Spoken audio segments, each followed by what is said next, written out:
joined here back. Corrie Boldt has come back with us from Corrie Properties, and Tim Malcolm from First Reverse Mortgage USA. Sitting alongside here of my lovely, beautiful wife, Carla, and we're just going to talk a little bit this afternoon, Carla.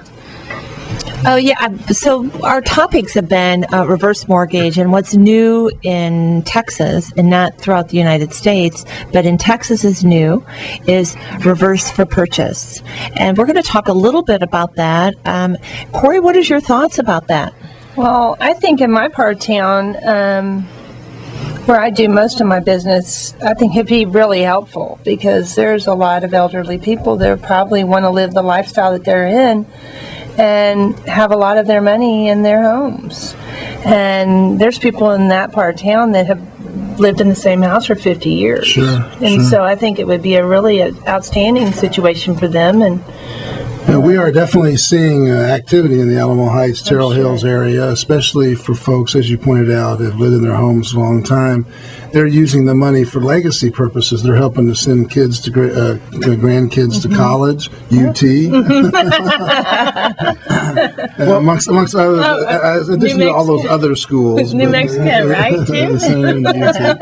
But it's a legacy opportunity. It's not always just putting money in their pocket to live. Some of them use it for investment purposes. Some of them use it to buy additional properties.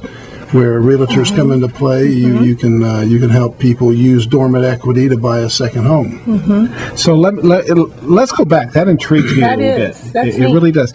I'm kind of thinking of some scenarios that I've known some of our friends from where we live, in the area we live. We live in an area that has a lot of people that are retired in that section, and so as I've looked at some of the situations that have come across, some of these people have had a home that is, let's just use $300,000. Sure. And so they could, and a lot of times they'll want to downsize. Everybody's gone. Maybe they don't want the home that has the split levels or the upstairs. And so they want to come to a single-story home.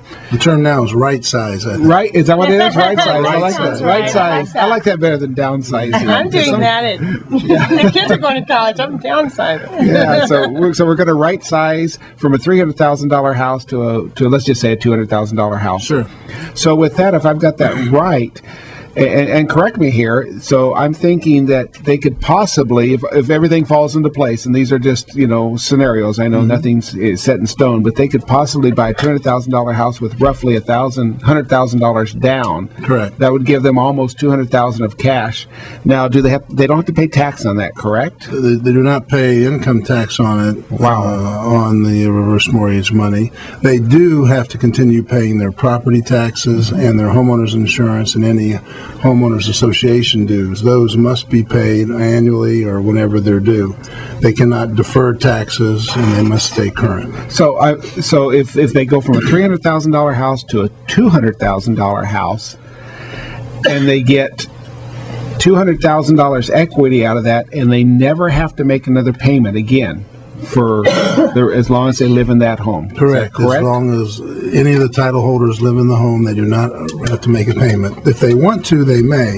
That is always an option they have if they want to make a payment.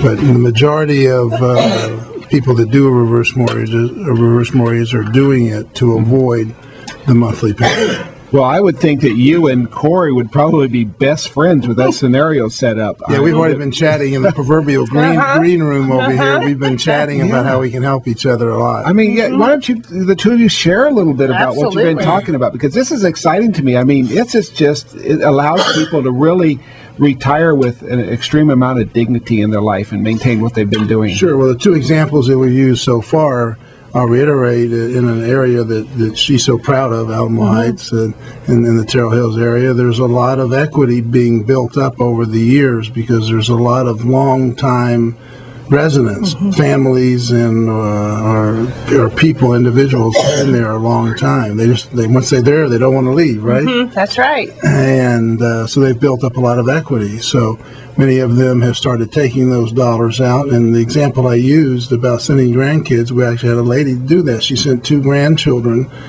to college. She couldn't afford it out of her monthly cash flow, but she had several $100,000 of equity in her property.